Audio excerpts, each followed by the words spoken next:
우리에게 주신 하나님의 말씀은 마가복음 9장 30절에서 37절 말씀입니다.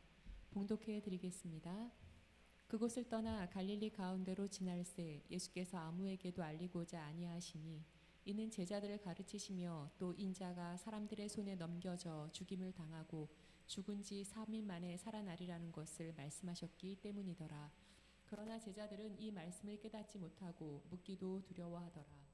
가버나움에 이르러 집에 계실새 제자들에게 물으시되 너희가 길에서 서로 토론한 것이 무엇이냐 하시되 그들이 잠잠하니 이는 길에서 서로 누가 크냐 하고 쟁론하였습니다.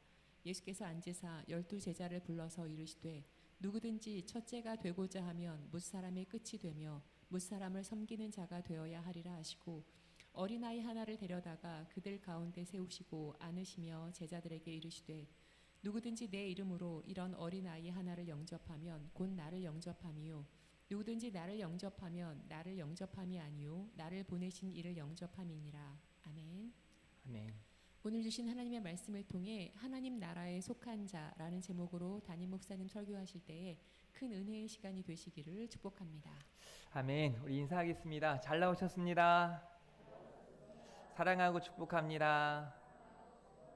네, 이렇게 한번 인사하겠습니다. 잘 될 겁니다. 네, 주님 안에 믿음으로 살아가는 여러분들의 삶이 반드시 형통하게 될 줄 믿습니다. 오늘은 하나님 나라에 속한 자라는 제목으로 함께 은혜의 말씀 나누도록 하겠습니다. 여러분에게 자꾸 말씀드리지만 여러분은 하나님의 백성인 줄 믿으시길 바랍니다. 하나님의 자녀이며 하나님의 사람, 성도입니다. 이 땅에 세상 사람들과 동일하게 살아가고 있지만 우리 모두는 하나님께 속한 하나님의 사람들인 줄 잊지 마시기를 바랍니다. 이렇게 한번 따라할까요? 우리는 하나님 나라에 속한 자입니다. 네, 어디에 속한 사람들은 그 속한 방식, 속한 가치, 속한 기준에 따라서 삶의 방식이 달라지고 태도가 달라집니다. 그래서 우리 금촌중앙교회 성도들은 금촌중앙교회 성도답게 하나님을 믿는 하나님의 자녀답게 믿음으로 살아갈 수 있기를 간절히 바랍니다. 그래서 우리가 세상을 사는 우리의 삶이 어떠한지 또 우리의 태도는 어떠한지 오늘 본문의 말씀을 통해서 함께 살펴보고 특별히 예수님께서 가르쳐 주시는 이 제자도 우리 믿음의 길을 잘 걸어갈 수 있는 우리 모든 성도님들 되기를 바랍니다. 첫 번째로는요, 우리는 예수님을 깊이 생각하고 예수님을 바라보는 삶을 살아가야 합니다. 사랑하는 성도 여러분, 예수님을 자주 생각하십시오. 또 예수님을 바라보시기를 주님의 이름으로 축복합니다. 하나님께 속한 우리는 예수님을 깊이 생각하며 예수님을 바라보며 살아야 하는 줄 믿습니다. 예수님의 제자들은 어떤 삶을 보여주는가, 또 지금의 우리들은 어떻게 살아가는가를 생각해 보지 않을 수 없는데요. 오늘 마가복음 9장 30절 말씀입니다. 그곳을 떠나 갈릴리 가운데로 지날새 예수께서 아무에게도 알리고자 아니하셨다라고 말씀합니다. 그곳을 떠났다. 그러면 이 전장에 어떤 내용이 있었는가를 우리가 생각해 볼 수밖에 없습니다. 그리고 오늘 본문 이전의 내용이 어떤 내용이었는가를 생각해 보아야 하는데요. 오늘 본문 이전의 내용들만 생각해 보자면 예수님께서 한 높은 산에 올라가셔서 베드로와 야고보와 요한을 데리고 나아가셔서 하나님 나라를 그들 가운데 보여주십니다. 그 모습을 본 베드로와 야고보와 요한은 정말 엄청난 경험을 했겠죠. 그리고 실제적으로 그들이 여기가 좋다라는 표현들을 사용함으로 말미암아 그 하나님 나라가 얼마나 값지고 귀한지를 생각해 보지 않을 수 없습니다. 그리고 나서 그 높은 산에서 내려왔는데 아래에서 좀 이상한 일이 있어요. 우리가 지난주에 살펴봤지만 나머지 예수님의 제자들과 또 서기관들 또 많은 무리들이 여러 가지 변론을 하고 있고 이야기들을 하고 있는데 특별히 그 한가운데 아이가 아파서 그 아이를 위해서 정말 간절하게 제자들에게 부탁하고 또 도와달라고 요청하는 아버지가 있었습니다. 그런데 그 안에는 아무런 일도 나타나지 않았어요. 제자들을 통해 그들이 고침받지 못했습니다. 그런 이유로 이 아버지는 굉장히 속상했고 더 힘들었던 것이죠. 그런 중에 예수님과 함께한 제자들이 또다시 이렇게 함께 모여서 무슨 일이 있었는지를 예수님이 살펴보신 후에 그들에게 할 수 있거든요. 무슨 말이냐? 믿는 자에게는 능치 못함이 없다 라는 말씀을 해주십니다. 그리고 주님이 친히 그 아이를 고쳐주시고 그 아버지의 기도를 들어주신 겁니다. 그리고 그 아버지에게 믿음을 요청하셨고 그 아버지가 믿었을 때 믿음의 역사가 나타난 것을 볼 수 있습니다. 그리고 그곳을 떠나 오늘 본문의 이야기가 이어졌다라고 볼 수 있는 것이죠. 오늘 본문 9장 31절과 32절에는 이는 제자들을 가르치시며 또 인자가 사람들의 손에 넘겨져 죽임을 당하고 죽은 지 3일 만에 살아나리라는 말씀을 하셨다는 것을 오늘 이야기해 줍니다. 그러니까 제자들을 가르치시는 예수님의 모습이에요. 그 핵심 내용이 뭐냐면 그 이전에도 이런 말씀을 하셨잖아요. 이미 하셨거든요. 그런데 자꾸 말씀을 드리지만 제자들은 여전히 예수님이 죽으셔야겠다 여기에만 아주 몰두되어 있었습니다. 그 이후에 사흘 만에 다시 살아나리라 하시는 그 말씀은 이해도 되지 않고 믿지 않은 거죠. 모르겠는 거예요. 그래서 그 말은 안중에도 없는 겁니다. 그런 그들에게 또다시 예수님은 십자가에 달려 죽으실 것을 이야기하시고 사흘 만에 살아나실 것, 부활을 말씀하시는 것이죠. 얼마나 중요한 일이기 때문에 우리 예수님께서 말씀하셨는지 우리는 잘 알고 있죠. 그러나 제자들은 이 말씀을 깨닫지 못하고 묻기도 두려워했다라고 말씀합니다. 가르쳐 주시지만 깨닫지 못하는 제자들의 모습이에요. 근데 이런 모습이 지금 이 시대를 살아가는 많은 크리스찬에게도 있다는 겁니다. 하나님을 믿지만 하나님의 살아계심과 전능하심을 믿지만 내 삶 가운데 나타나는 찾아오는 그런 위기와 고난 앞에 너무 쉽게 무너진다는 거예요. 마치 자신의 아이를 둔 아버지의 이 간절함이 없어 보이죠. 우리가 지금 어떻게 믿음으로 살아가고 있는지 혹 믿음 없이 살아가고 있지는 않은지 생각하지 않을 수 없습니다. 그래서 히브리서 3장 1절 말씀은 이렇게 말씀하죠. 그러므로 함께 하늘의 부르심을 받은 거룩한 형제들아, 저 여러분을 말하는 겁니다. 우리가 믿는 도리의 사도이시며 대제사장이신 예수를 깊이 생각하라. 고난이 찾아왔을 때, 위기가 우리를 엄습할 때 우리는 우리 구주 예수 그리스도를 깊이 생각하면 우리는 다시 힘을 얻고 회복되는 줄 믿으시길 바랍니다. 아무도 몰라준다 할 때, 몰라주더라도 또 내가 얼마나 아픈지, 내가 얼마나 속상한지 누구도 이해하지 못할 그때에 우리는 하나님께 나아와 우리 주님을 바라보며 특별히 예수 그리스도의 십자가 앞에 설 때 놀라운 회복의 역사가 나타나는 줄 믿으시길 바랍니다. 그러니 사랑하는 성도 여러분, 예수님을 깊이 생각하시기를 바랍니다. 우리 옆 사람에게 이렇게 권면할까요? 예수님을 깊이 생각하십시오. 여러분이 예수님을 생각할 때 복음의 능력이 더 놀랍게 여러분의 삶의 자리에서 나타나게 될 줄 믿습니다. 또 히브리서 12장 2절에는 이렇게 말씀합니다. 믿음의 주요 또 온전하게 하시는 이인 예수를 바라보자. 그는 그 앞에 있는 기쁨을 위하여 십자가를 참으사 부끄러움을 개의치 아니하시더니 하나님 보좌 우편에 앉으셨느니라 라고 말씀합니다. 우리 예수님이 어떤 분인지를 생각하고 우리는 그분을 바라보고 그분을 닮아가고 그분을 따라가야 하는 줄 믿으시기를 바랍니다. 그런 의미에서 우리는 지금 예수님을 얼마나 바라보고 그분을 닮아가고 있는지 스스로를 점검해 보아야 합니다. 내가 예수님처럼 생각하고 있을까? 내가 예수님의 마음을 알고 있을까?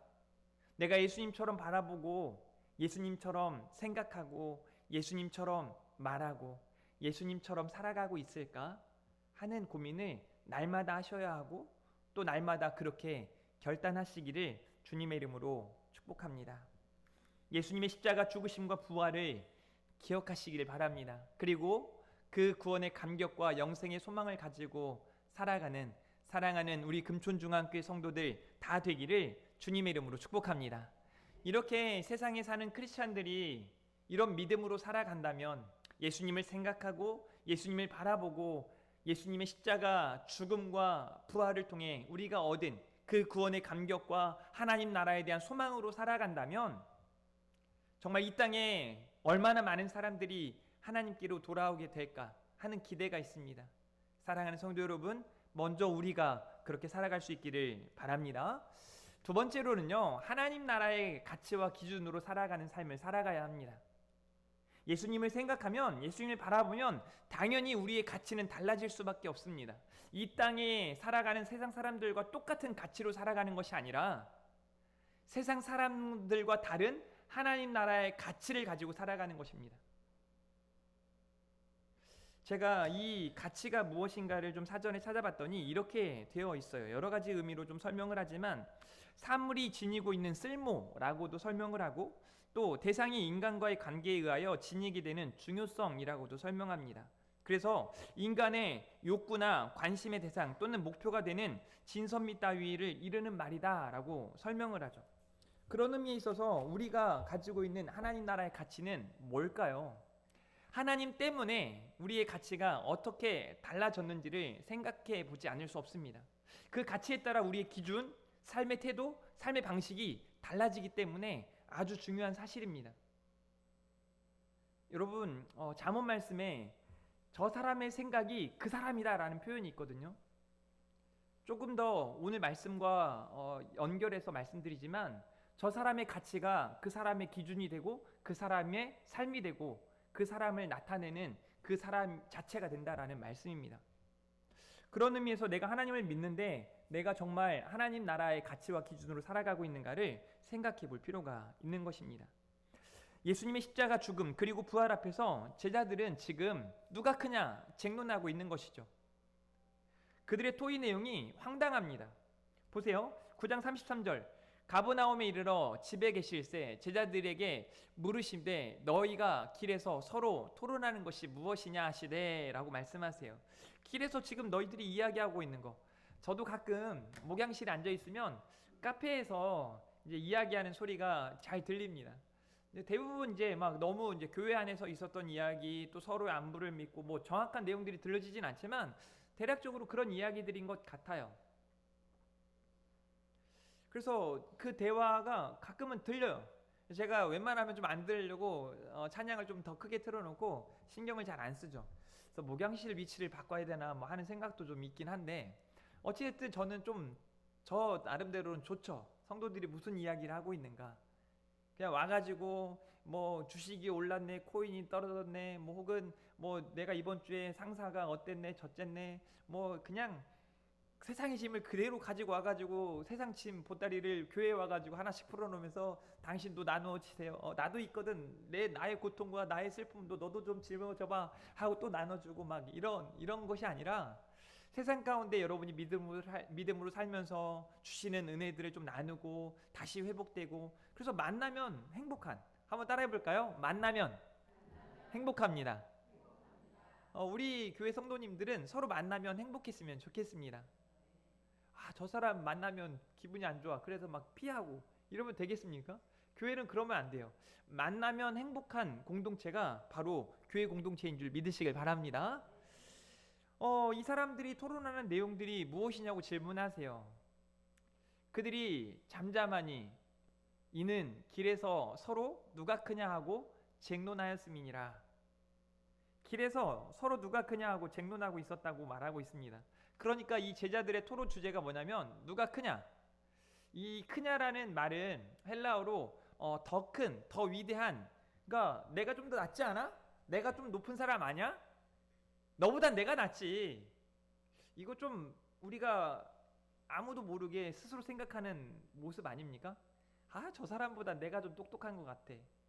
저 사람보다 내가 좀 예쁘고, 저 사람보다 내가 좀 잘생겼고, 저 사람보다 내가 좀 가치 있고, 뭐 이렇게 생각하며 살고 있는 거 아닙니까?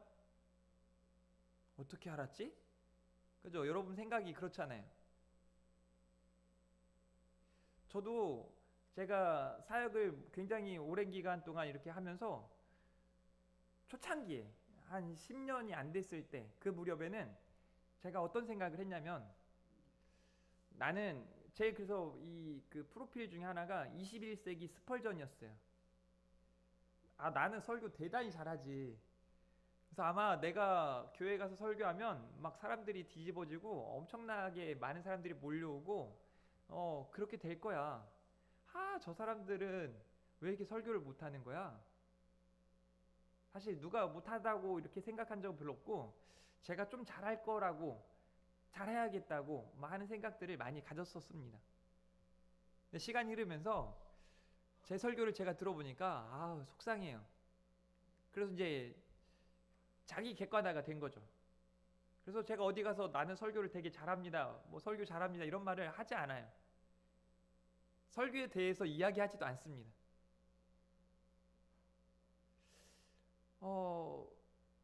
우리가 지금 살아가면서 내가 좀 낫다고 생각하지 않나요?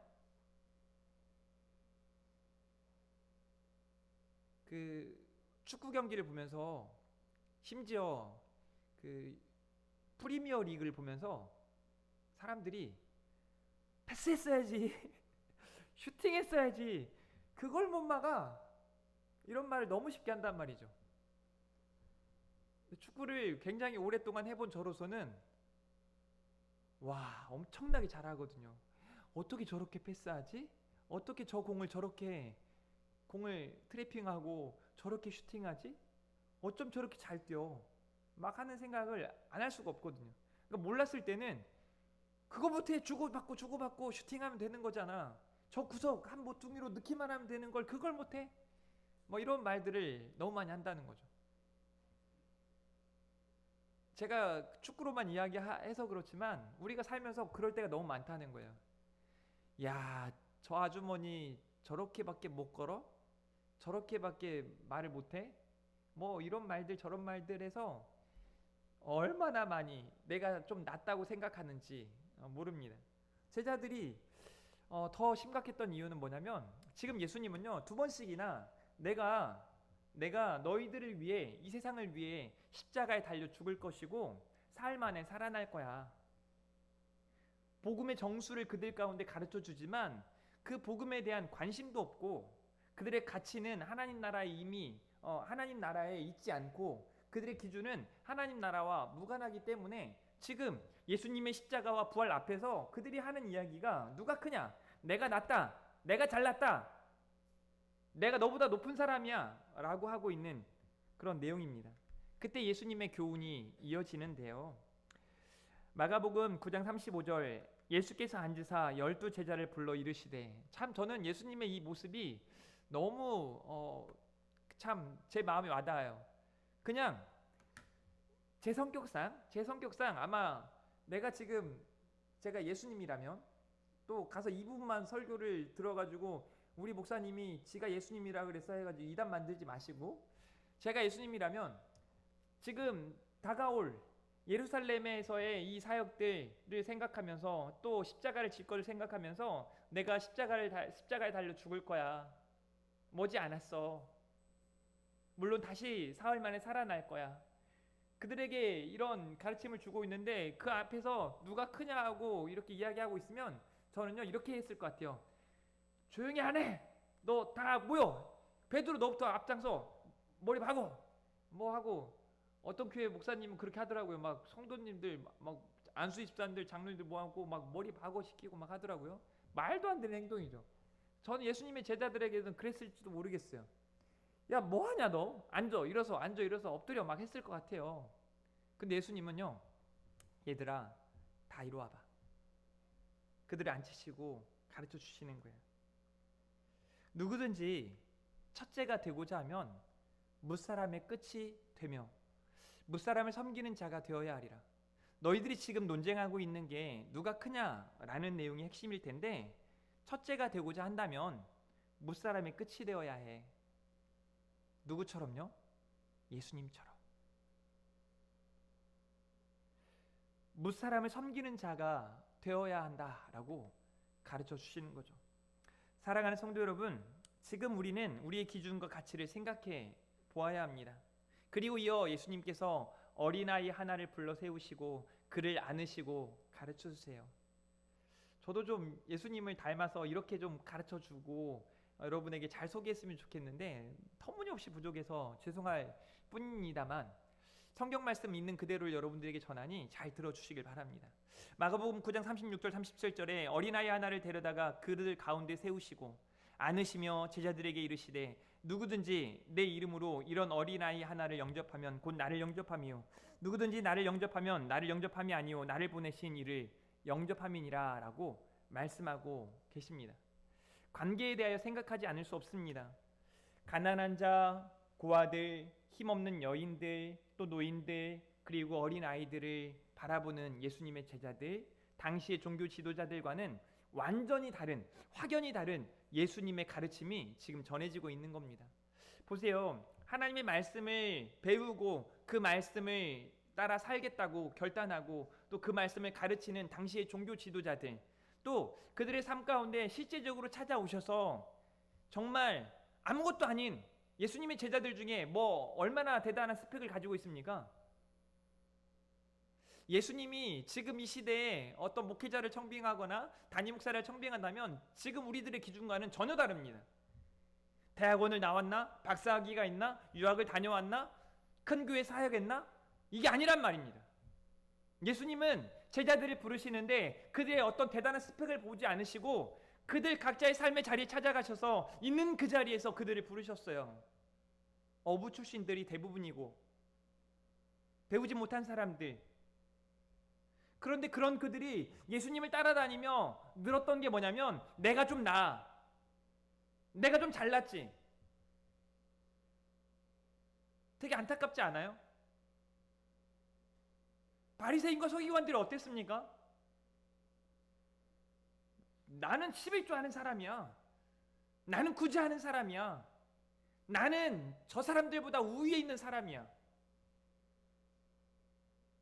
좀 지금 시대로 비유하자면 목사가, 장로가, 권사들이 난 목사인데, 난 장로인데,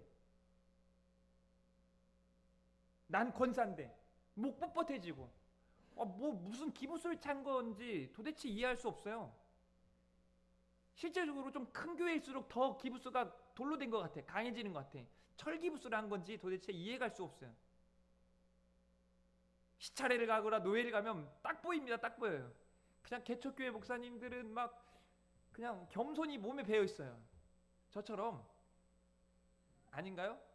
그냥 어디 가서 앉을 자리를 찾는데 자리가 분명히 있거든요. 이 가운데 뻔하게 자리가 있는데도 거기 안 앉고 막 저기 구석대에 가가지고 막 아이고 오셨어요. 악수할 때 딱 보면 알아요. 악수하는 건 봐도 이 사람이 개척교회 목사님인지 소형교회 목사님인지 딱 보여요. 딱 보여. 개척교회 목사님들은 악수도 항상 이렇게 두 손으로 이렇게 합니다. 근데 뭐 좀 당회가 있고 좀 이렇게 악수를 이렇게 해요. 악수를. 더 큰 교회 목사님 악수를 내려서 하죠. 막 이렇게. 좀 웃으라고 한 얘기예요. 너무 황당한 거 아닙니까?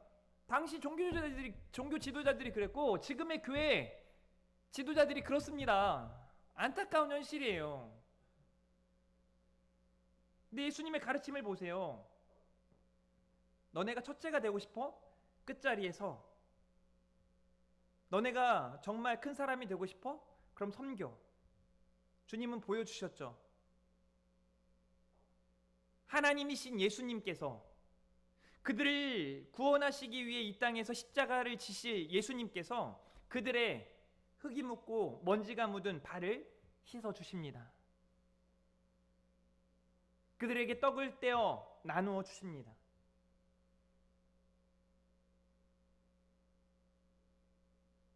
예수님께서 저 바리새인을, 저 서기관을 고쳐줘야지 하고 그들을 찾아 나서시는 것이 아니라 늘 찾아가시는 주님의 사역 현장에 가난한 자와 고아와 억눌린 자들이 있었다는 거예요.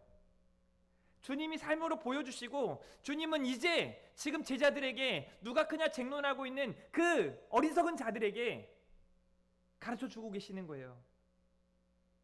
예수님 앞에 어린아이들이 찾아올 때 그 어린아이들을 막고 못 오게 하고 시끄럽다고 하고 조용하라고 말하고 하는 그런 제자들에게 가만두어라 말씀하시고 아이를 품에 안으시고 그 어린아이가 지금 이 사람들에게 어떤 교훈이 될까요? 예수님의 제자들에게 누가 크냐 쟁론하는 그 사람들에게 그 작은 어린아이 하나를 안으시고 주님이 하고자 하는 교훈이 무엇일까요? 섬김에 대한 교훈, 이어서 주님이 지금 하시고자 하는 교훈은 뭐냐면 낮은 자가 되라는 거예요. 겸손의 사람이 되어야 한다는 거예요. 겸손이 제가 여러분에게 뭐라 말씀드렸습니까? 모든 것이 은혜라는 사실을 자각하는 사람이 겸손의 삶을 살아가는 거예요. 내가 한 것이 아니요 하나님이 하셨다고 고백하는 사람들이요, 하나님 없이는 나는 단 하루도 살아갈 수 없다고 생각하는 사람들이요, 그게 바로 겸손의 사람들이에요. 그 사람들은 자신이 크다 말할 수 없습니다. 여러 관계 속에 지금 우리는 이런 섬김과 겸손, 이 하나님 나라의 가치가 이루어지고 있습니까? 이 하나님 나라의 가치는 하나님 사랑과 이웃 사랑이라고 하는 대전제 아래서 이어지는 거예요. 사랑하니까, 우리 주님이 보여주신 그 사랑을 경험하니까 나도 섬기는 자로 나아갈 수 있는 것이죠. 기꺼이 누군가에게 냉수를 내어줄 수 있고, 누군가에게 내 겉옷을 내어줄 수 있고, 누군가와 함께 길을 가줄 수 있는 그런 사람들 말이죠. 우리 주님이 이 땅에서 어떻게 사셨는지, 여러분 빌립보서 2장 5절부터 8절 말씀에 제가 쭉 읽어드릴 테니까 여러분 잘 들어보세요. 너희 안에 이 마음을 품으라. 곧 그리스도 예수의 마음이니 그는 근본 하나님의 본체시나 하나님과 동등됨을 취할 것으로 여기지 아니하시고 오히려 자기를 비워 종의 형체를 가지사 사람들과 같이 되셨고 사람의 모양으로 나타나사 자기를 낮추시고 죽기까지 복종하셨으니 곧 십자가에 죽으심이라. 사랑하는 성도 여러분, 우리는 예수님을 주목해 보아야 합니다. 예수님을 통해 하나님 나라의 기준과 가치를 배워야 합니다. 그리고 오늘 이 예배하는 이 시간에 우리는 변화되어져야 합니다. 이 하나님의 말씀에 순종해야 합니다. 뻣뻣해지지 마십시오. 목이 굳은 백성이 되지 마십시오. 허리를 숙일 수 있어야 합니다. 섬김의 자리로 나아가야 합니다. 제가 목회자들과 함께 이야기를 하다 보면 참 안타까운 게 몇 가지 있습니다. 성도들에게 섬기라고,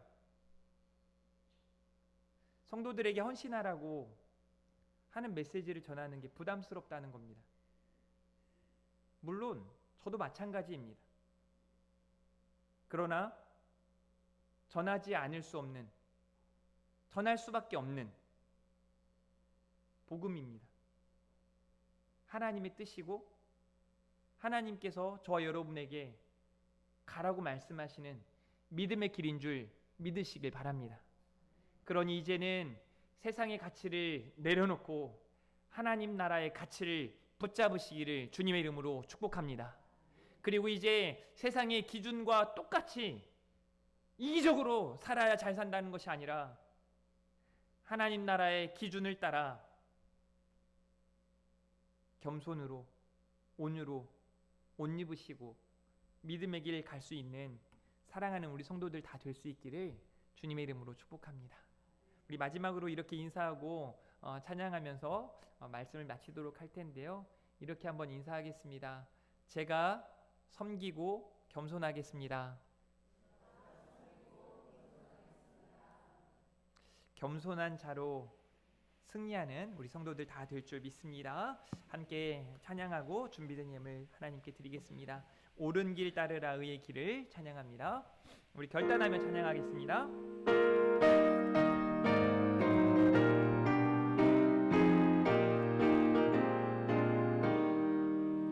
옳은 길 따르라 의의 길을 세계 만민의 참된 길